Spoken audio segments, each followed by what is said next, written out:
बेला अमृत गया आलसी सो रहा बन अभागा, साथी सारे जगे तू न जागा।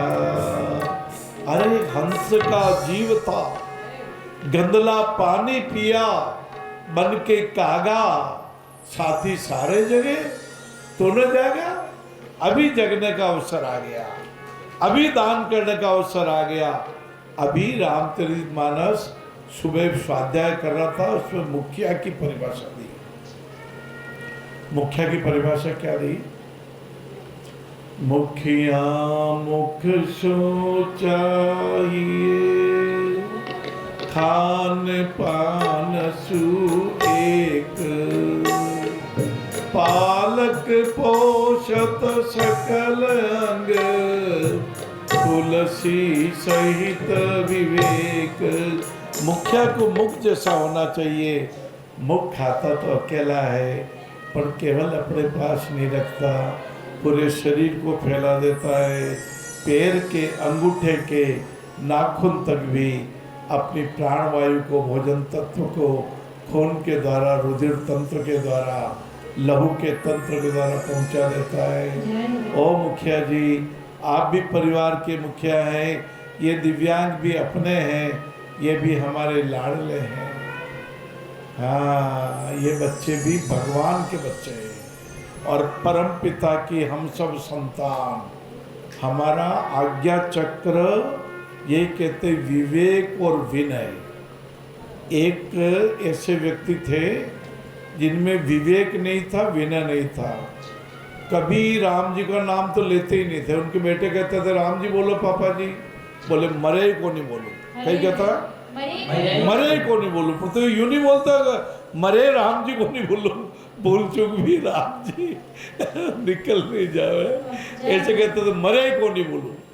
अब उन्होंने कहा कि पिताजी को गंगा स्नान करा दे। पिताजी कल गंगा स्नान करने चले, बोले मरे को नहीं जाओ, मतलब मर जाऊं तो गंगा स्नान करूंगा नहीं, मर जाऊं तो राम नाम बोलूंगा नहीं।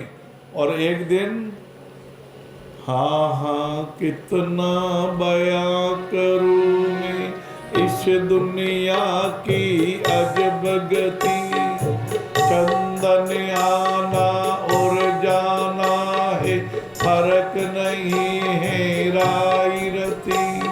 नेक कमाई की है जिसने, बस उसकी ही हरी रही। परदेशी तो हुआ रवन्ना, प्यारी काया पड़ी रही। तो प्यारी काया पड़ी रही, परदेशी रवाना हो गया। बेटों ने सोचा अरे हमारे अभागे पिता, रुपया भी है, सब कुछ है, न तो राम का नाम बोला, न कभी गंगा जी का स्नान किया। अब इनके फूल तो गंगा जी भेज दें। तो उन फूलों को चुना है। फूल किसको कहते हैं? जो हड्डियां बच जाती है ना, उनको भारतीय संस्कृति में अच्छाई के शब्दों में कहते हैं फूल। फूलों को चुना है, 400 रुपये एक दुशाले में रेशमी कपड़े में बांधा है, और एक किसी को बुला के कहा महाराज आप ले जाओ, 1100 रुपये दक्षिणा भी ले लो, 1100 रुपये आने के बाद देंगे। हमारे पिताजी कहते थे मरे नहीं जाऊँ, मरे नहीं जाऊँ, लेकिन अब तो इनकी मृत्यु हो गई, अब तो इनके फूलों को गंगा जी में प्रवाहित कर ही दो आप। उन्होंने कहा ठीक है चलो, कमाई तो अच्छी होगी। साथ में पूरी सब्जी ले ली, कोई लड्डू पानी ले लिया। अब लड्डू का दुशाला भी साथ में बांधा वृक्ष पे, और हड्डियों का दुशाला भी साथ में बांधा। एक चील उड़ रही थी, सोचा लड्डू है, लड्डू भी ले लिए, और हाड़कियों का दुशाला भी ले लिया। चील तो ये गई, वो गई, वो गई, वो गई, वो गई, और वो आदमी पीछे पीछे, चील आगे आगे। चील तो चली गई जंगल में। आदमी ने सोचा गजब हो गया, 1100 रुपये तो मिल गए, बाकी 1100 भी ले रहे हैं। आके झूठ बोल दिया कि आपके पिताजी के अपने फूलों को गंगा जी में प्रवाहित कर दिया, मंत्र भी बोल दिए।